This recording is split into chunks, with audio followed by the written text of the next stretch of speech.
Yo, Beth, that shit crazy. On a Friday!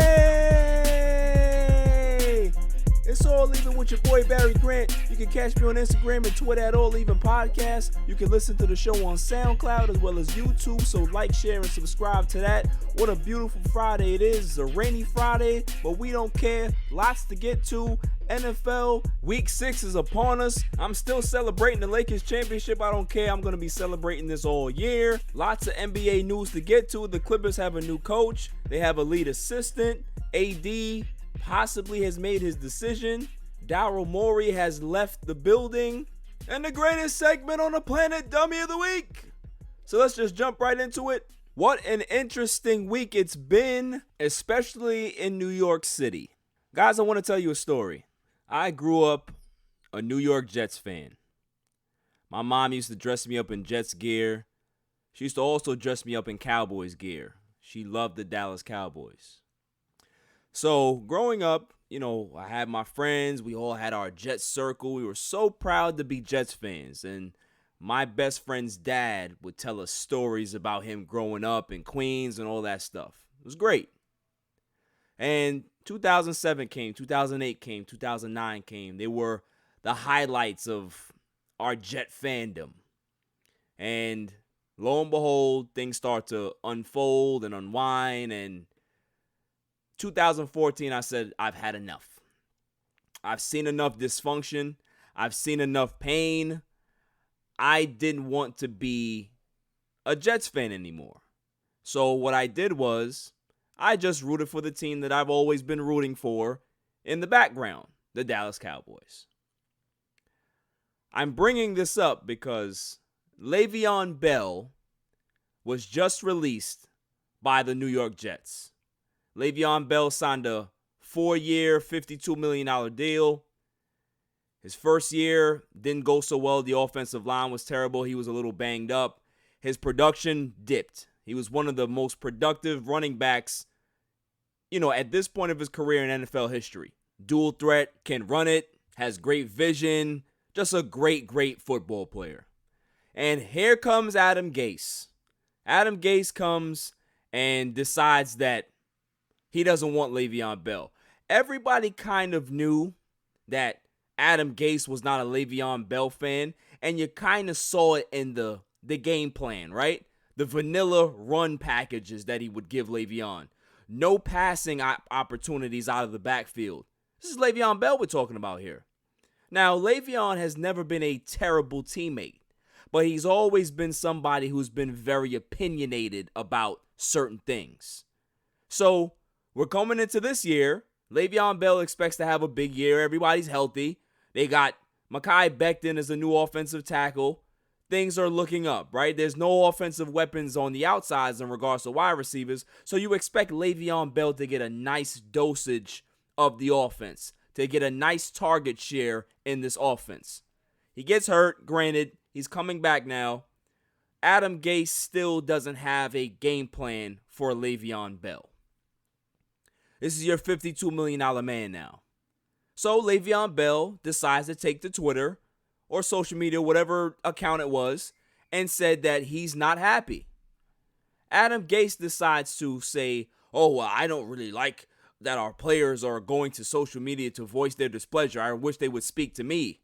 Le'Veon Bell is done with talking to you. You know why? Because you're one of those head coaches that talk shit about their players behind their back and get them out of here. Adam Gase reminds me of Chip Kelly. Chip Kelly came into the Eagles and took out everybody. Deshaun Jackson. He traded Shady McCoy. He traded all of these guys that didn't fit his quote-unquote system. But let's kind of go into this a little bit, right? What is Adam Gase's system? What system does he run? What players actually look good in an Adam Gase system? Lo and behold, when I saw that tweet or whatever it was from Le'Veon Bell, I text my friends and I said, Le'Veon is out of here. They're going to get rid of him. Lo and behold, they try to trade him. They said they've been trying to trade him since last year. Nobody's going to bite because obviously they gave him $52 million, $26, $27 million that guaranteed money. a lot of teams were like, no, we're not going to pay that price tag for Le'Veon Bell. Especially, we don't know exactly what it is because in the last year and a half, you've devalued this running back to the point where he doesn't even look good anymore. They released this guy. Upon that release, I've had several of my Jet friends tell me they're done. They cannot root for this team any longer. And to be honest with you, can you actually blame them? You see, I had this experience back in 2014 where I couldn't do it anymore. I literally couldn't do it anymore. I couldn't see me rooting for a team that made me so angry that I would want to break my TV every Sunday. I'd want to rip up a newspaper if I saw an article about them. I'd want to break my phone when I saw some disparaging news. So I'm coming from a place where I understand Jets fans. How much more can you take? You've already heard rumors swirling that if the Jets get the number 1 pick or a top pick, that they're going to trade Sam Darnold and draft Trevor Lawrence or Josh Fields or somebody. At some point, when does it become too much for you to take? You have Woody Johnson that's playing a fake politician.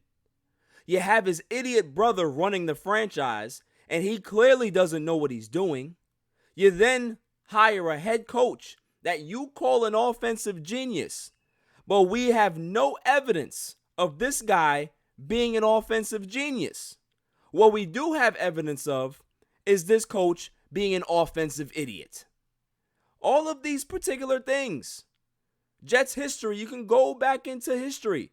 Signing Tim Tebow. Getting rid of Herm Edwards. Getting rid of Eric Mangini. Getting rid of every offensive coordinator that Mark Sanchez had. Having Mark Sanchez have a new wide receiver core every season that he played with the Jets. It's dysfunction after dysfunction after dysfunction. Hiring John Isdick as your GM. That was when I got out of there. I couldn't take it no more. How many times, Jets fans, are you going to continue to go through this to say this regime is going to be different? It ain't going to be different. You know why? Woody Johnson still owns the team. And newsflash, if you draft Trevor Lawrence, he's going to end up being just like Sam Darnold. You know why? Because he doesn't have any weapons. He doesn't have an offensive line. His head coach is still Adam Gase. And Woody Johnson still owns the team. It's not going to change. It'll never change. The Jets are one of the few teams in sports history to have this long of a drought to get to a championship. We're not talking about win it. That's a completely different situation. But at least get to a final game. Get to a championship game. We're not talking about AFC championships. We're talking about a Super Bowl. Jets fans have never seen their team participate in the Super Bowl on Super Bowl weekend. You've never had it. And why is that? Dysfunction. You're never going to succeed in dysfunction. No matter what talent you have, if you have terrible ownership, you're always going to have dysfunction. I had my boy Brandon tell me the other day, we got to go get Eric Bieniemy as head coach. And I'm saying, no. Why would you want Eric Bieniemy to be the head coach of the New York Jets? Because one, he's not going to get a chance to actually build this team. No. He doesn't get the Adam Gase situation. He'll take over this team. He's going to have no talent, no time to actually get his system in place, and they're going to fire him.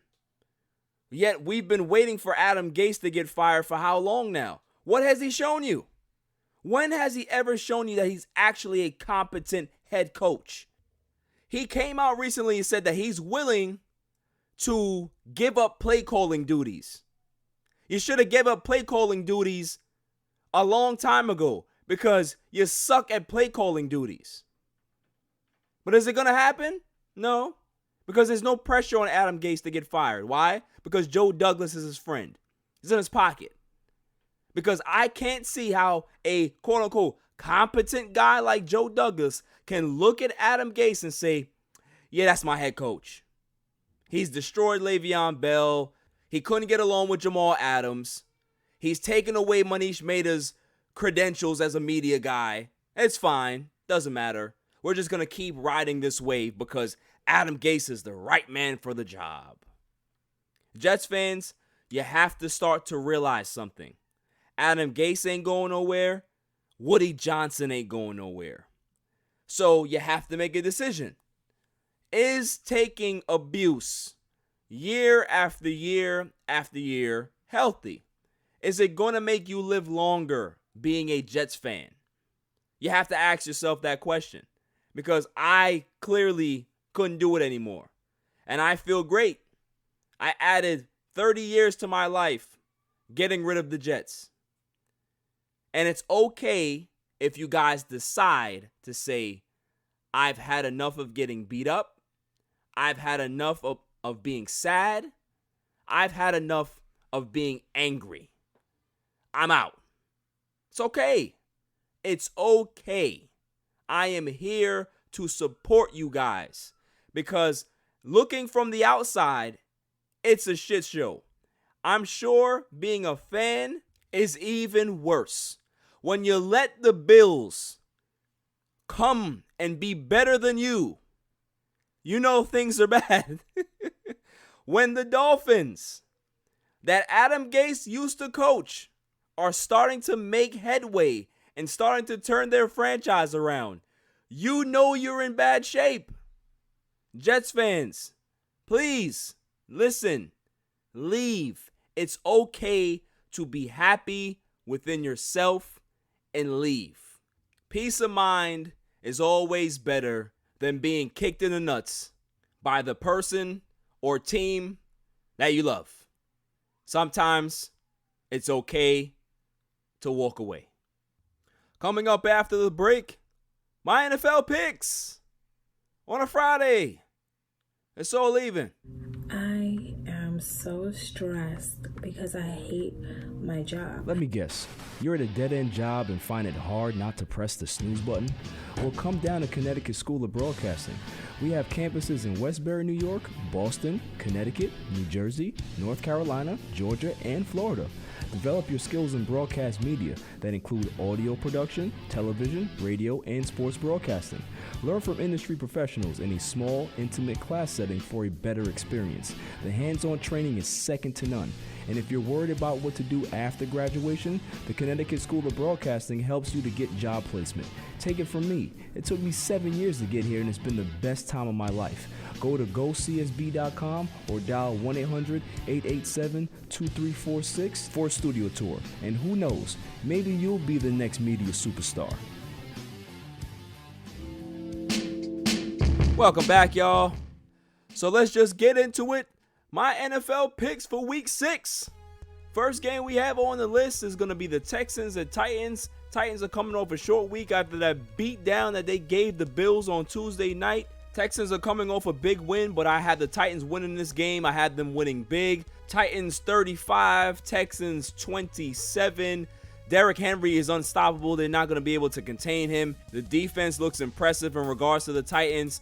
Jonnu Smith, he continues to impress. I like him as well. The Titans just have it all together. They have great coaching. Everything is working. Tannehill has been impressive. He's a game manager. He's not making much mistakes. For the Texans don't have anything. They have Deshaun Watson. That's it.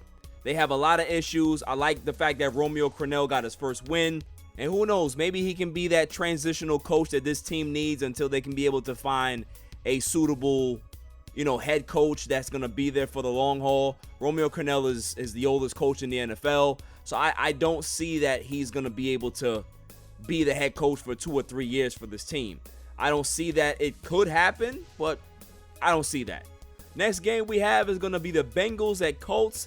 Bengals are 1-3-1. Colts are 3-2. Colts have one of the best defenses in all of football. They get after the football. They're fast. They have great cornerback play. They get after the quarterback. And Phillip Rivers is doing just enough. He's not playing terrible. He's not playing great, but he's playing decent football. They have a competent running game. Jonathan Taylor is not the dynamic back that everybody thought he was early on, but he's still a good back. He's still a productive back, and they're able to do a lot of things because they have a great offensive line. For the Bengals, Joe Burrow, it's not about this year. He's shown poise. He's shown maturity. He's shown moxie. It's really not about this year. It doesn't matter about the wins. It doesn't matter about the losses. It's about building a culture, building that trust. But Colts win this game 31-17 and continue to make their claim for the top spot in that division. Next game we have is going to be the 0-5 Falcons against the 1-4 Vikings. Vikings are 1-4, but they're not a 1-4 football team. They're not that bad. They have a good pass rush. They have a decent quarterback. They have good wide receivers.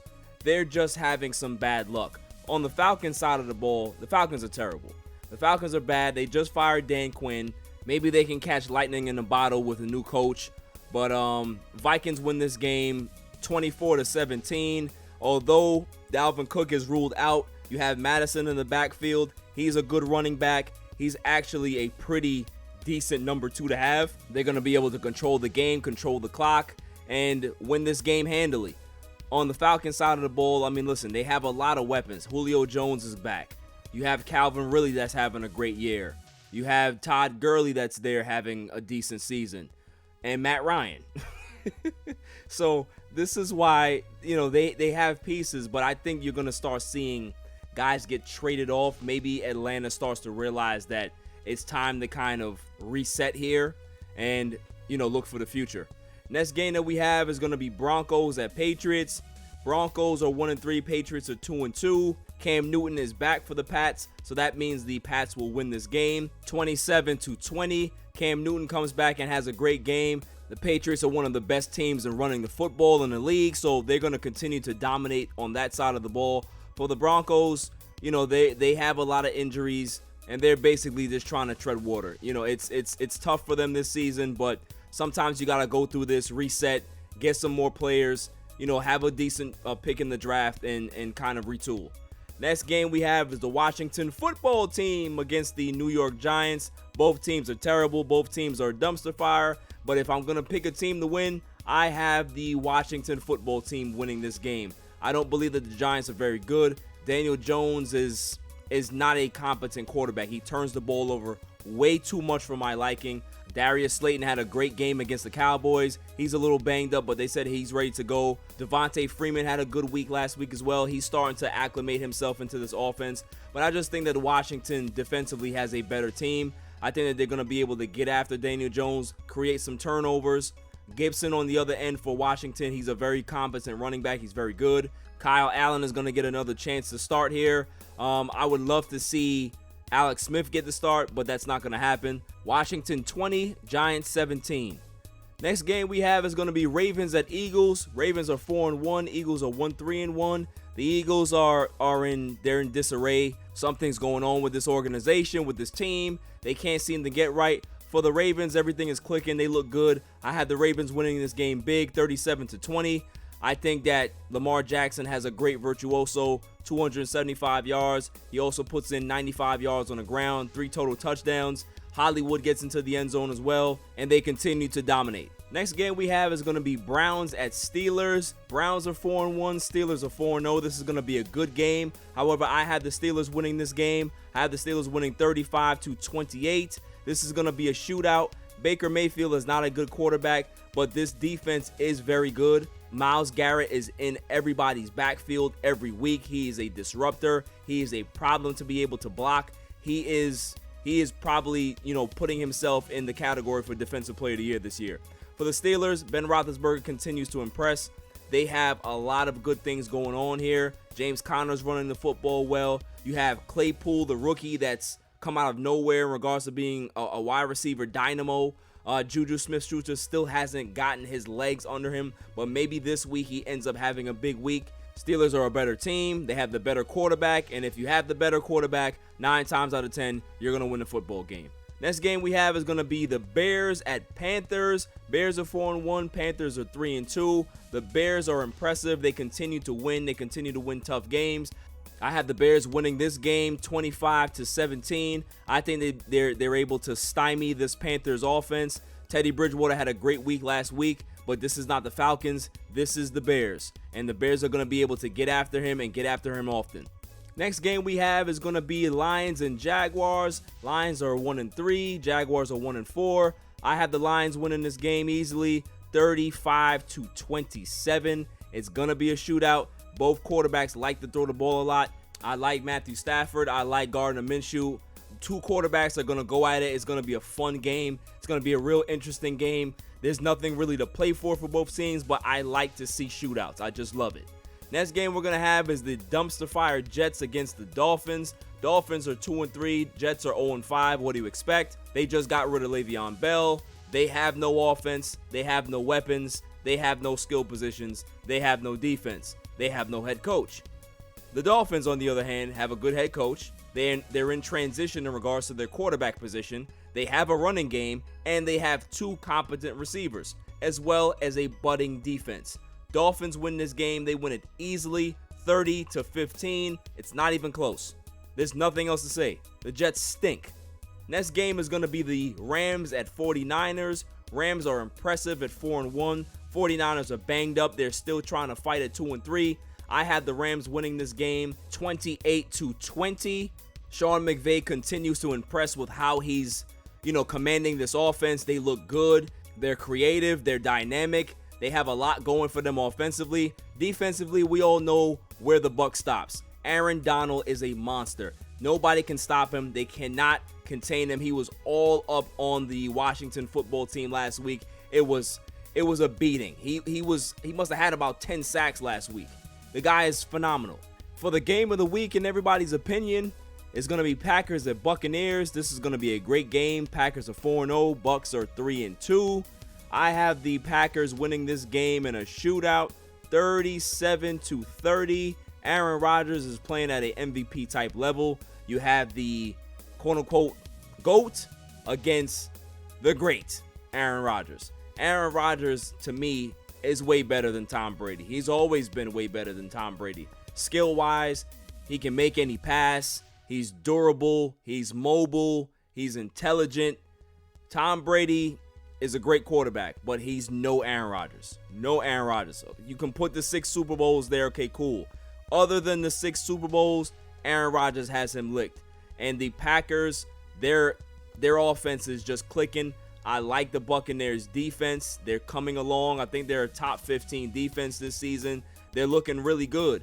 But the difference of this game is going to be the quarterback play. Tom Brady, in my opinion, is on a decline.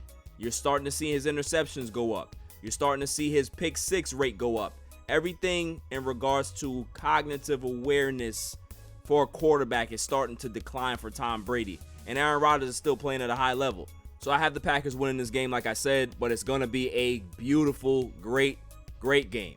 Monday night game we have is the Cardinals and Cowboys. Cardinals are 3-2. Cowboys are 2-3.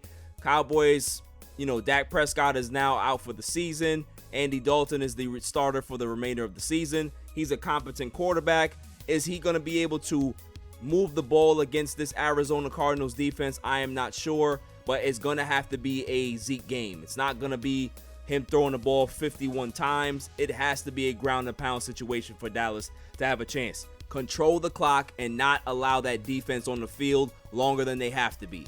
For the Cardinals, they have a great offense. They're dynamic. Kyler Murray is a up-and-coming quarterback. They have probably the best wide receiver in the game, DeAndre Hopkins. I have the Cardinals winning this game. They win 30-24. The Cowboys are not going to be able to contain Kyler Murray. He's going to be able to run and pass as much as he wants to. Like I said, the key to the Dallas Cowboys even having a chance in this game is controlling the clock offensively. They're not going to be able to do that. Cardinals win this game.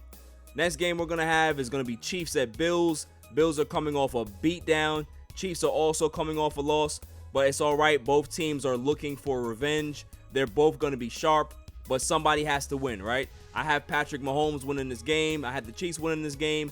They win 35-30. It's going to be a nice shootout. The addition of Le'Veon Bell is huge for the Chiefs. Andy Reid knows how to use dynamic running backs, so expect to see some packages for Le'Veon early. Obviously, they're going to have to work him into the offense, but they're going to find a way to get him going. For the Bills are a great team. They're a great franchise right now. Josh Allen is playing out of his mind. He had a struggle on Tuesday against the Titans, but that's the Titans. The Titans' defense is really, really good. They put pressure on him. They got to him. The Chiefs' defense, not so much. Like I said, it's going to be a shootout, but in the end, Patrick Mahomes is going to prevail. That does it for my NFL picks week 6. See how I do. I did good last week. I did good all the other weeks before that because that's what I do. I continue to win. After the break, we're going to talk some NBA news. A lot of stuff going on a Friday. It's all even. Yo, what up? It's your boy DJ G Money, representing that Flip the Script podcast. But listen, right now I'm listening, I'm tuned in, I'm tapped in to a brand new podcast called the All Even Podcast with my man Barry Grant. Yo, B, what's up, man? Congrats on the new podcast. I'm listening right now, I'm tuned in. Fire, All Even. We here, let's go. Welcome back, y'all. There's a lot of stuff going on in the NBA. The Lakers are the champs. Celebration continues. I don't care. But there's other things to talk about. As well. Daryl Morey, GM for the Houston Rockets, has stepped down from his position in a shocking move. Good for the Rockets. I'm actually happy for them because they can actually get a guy in here that doesn't take crazy risks, that doesn't break up the team every year, and has some confused, upside-down roster. They can actually get a guy that can be able to put a competent team around James Harden. Because newsflash, James Harden needs a competent team around him. Since he's been in Houston, James Harden has not had a consistent wingman or a consistent star or a consistent good vet to help him. It's been player after player after player after player. Dwight Howard, Chris Paul, Russell Westbrook. The list goes on. It's time for him to get some stability. If he's going to be their guy, he's their franchise player, he's not going to go anywhere. They have to now put a team that's going to grow and build from year to year. D'Antoni's no longer the head coach, which is a great thing. So they can actually start to build a foundation with the GM picking the head coach, have that camaraderie, and go forward. So the future can actually be pretty positive for Houston if they make the right decisions. Will they? Not really sure because Russell Westbrook is still on the team. I don't think that Russell Westbrook fits. I'm hearing a lot of rumblings that the Knicks are hot for Russell Westbrook. Of course they are. The Knicks love to go after players that are old and on the decline and can draw some box office allure. Russell Westbrook will do all of those things. He will draw people in the seats, not like the Knicks need it because they sell out games anyway, no matter how bad they are. But he'll also bring that toughness, that attitude that New York actually likes, right? So that's the positive with it. The negative is the albatross contract that it comes with. The negative is that what type of team are you going to put around a Russell Westbrook? You can't put around any other stars because he can't play with any other stars. So you're going to have to put him around guys that can play defense, that can hit threes. Can they do that? Do you trust the Knicks management to be able to put a team together like that? No. No. So there's a lot of things that are going on around the NBA. Very, very interesting. The other one is, and no matter how much I try to stay away from them, they suck me right back in.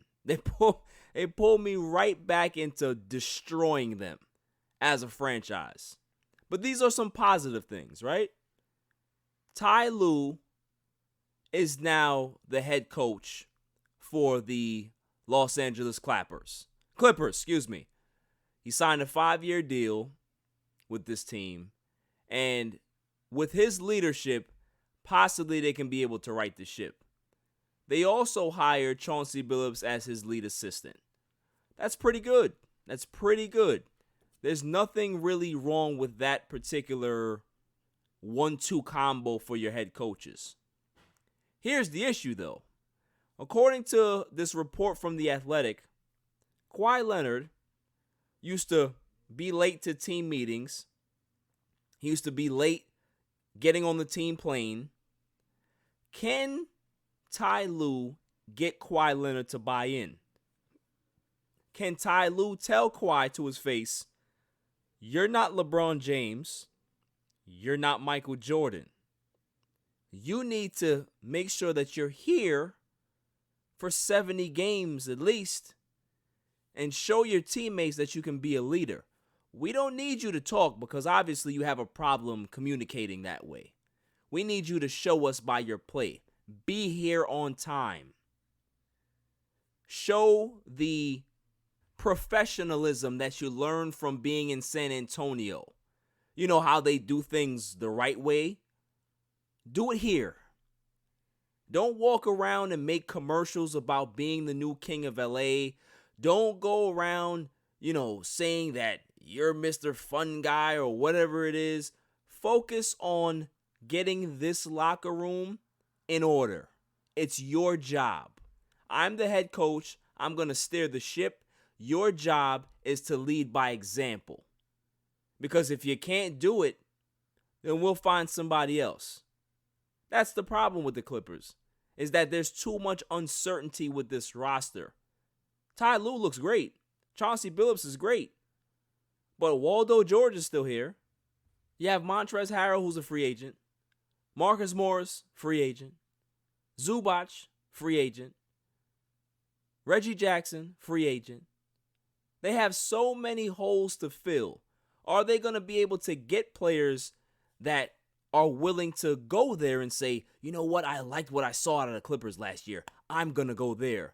Or maybe you'll get the complete opposite of, Waldo George is over there? Nah, I'm good. That's probably what you'll get. So Ty Lue has a lot to, be happy about. He can stay in LA. He wanted to be a Laker. That didn't happen. But he gets to stay here, stay in LA, be a head coach, not an assistant, and not have to worry about playing deep into June every year. You get an early vacation with your family. It's a win-win. Oh, man, enough of the Clippers. I don't care. On to big-time rumors. And the rumor mill is starting to really heat up.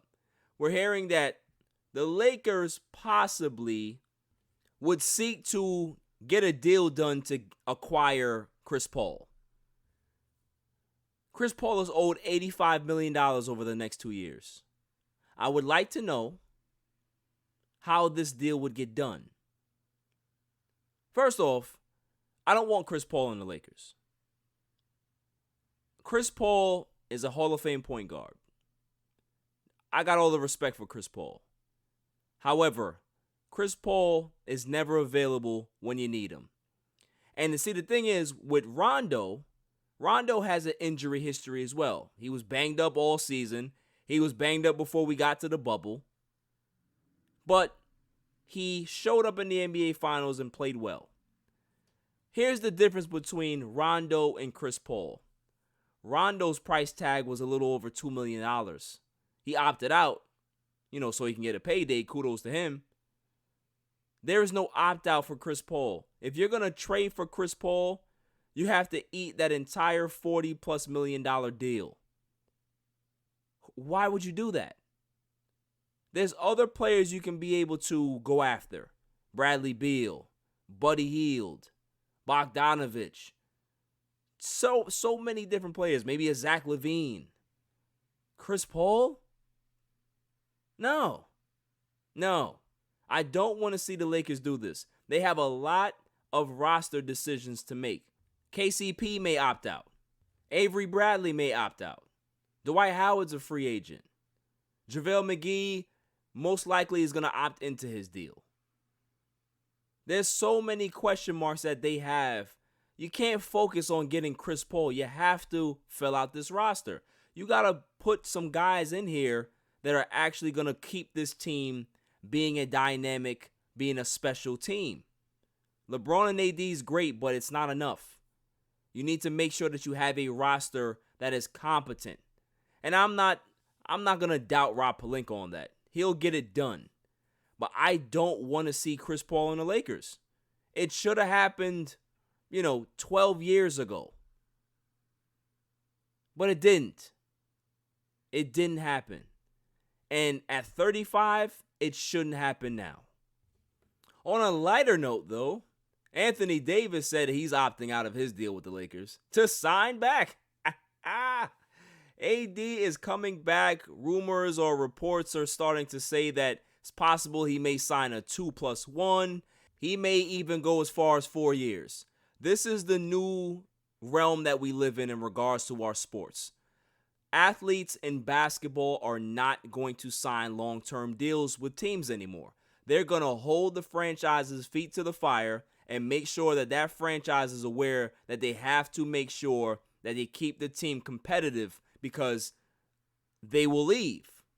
So this is nothing, shocking to me. It's not a bad thing for me. If he signs a 1-year deal, he can sign a 1+1, opt out, and then get a bigger deal next year. This is fine. This is what the game is now. So you just have to appreciate what these players are doing. They're setting themselves up financially for the future. Kudos to them. There's nothing wrong with that. I like the fact that they're keeping these franchises honest.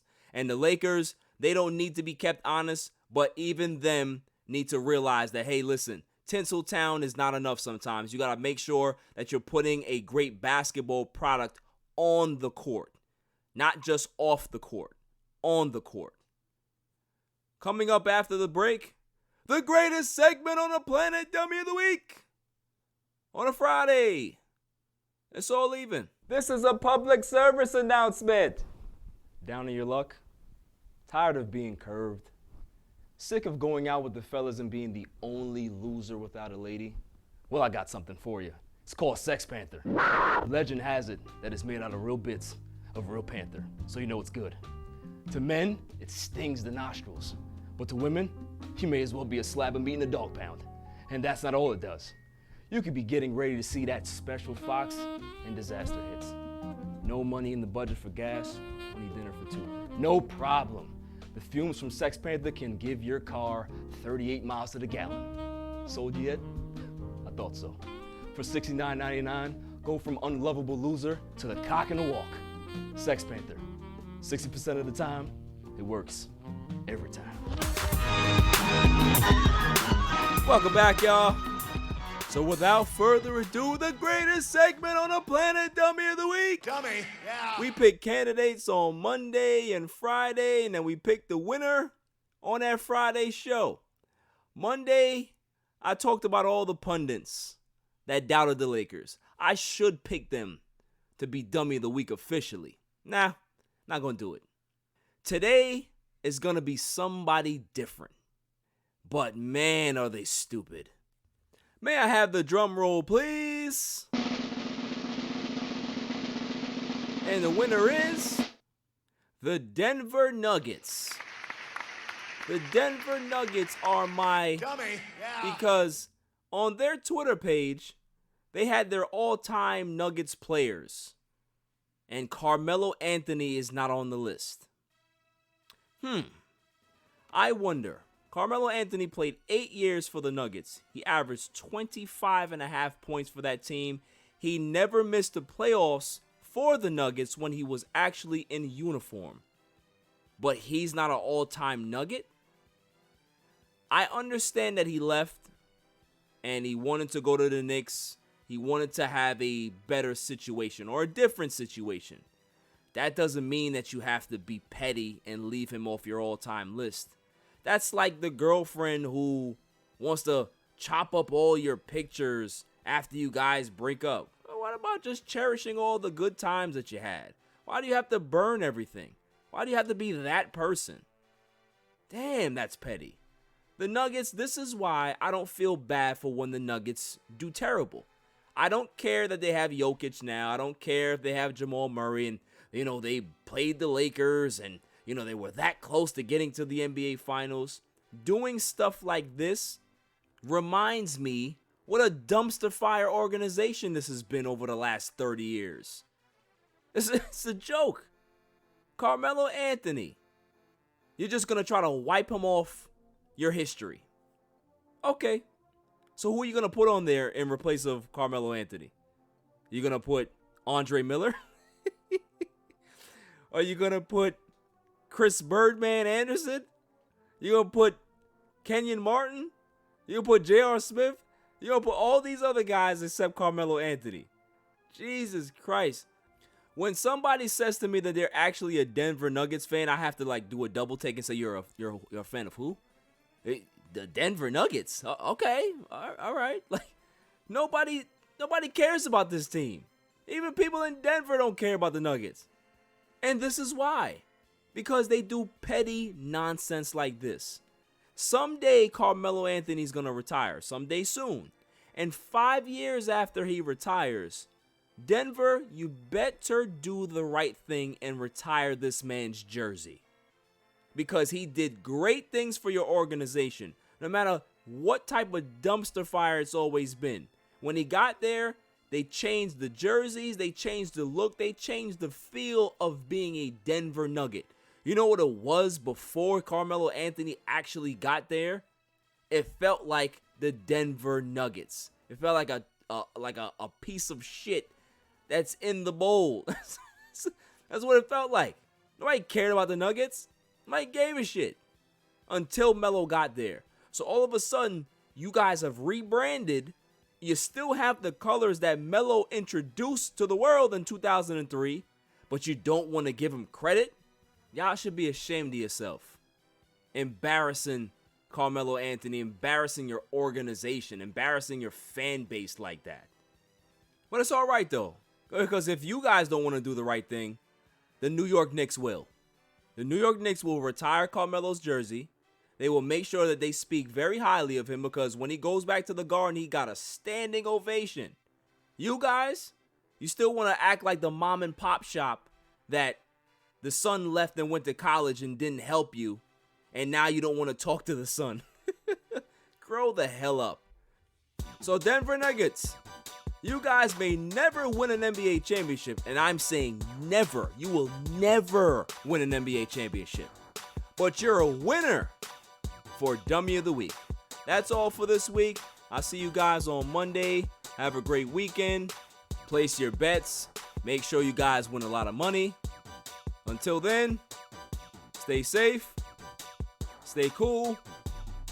Peace. You can catch me on Twitter and Instagram at ALLEVEN Podcast. Listen to the show on SoundCloud. And check out my YouTube channel, ALLEVEN Podcast. And don't forget to share, like, and hit that subscribe button.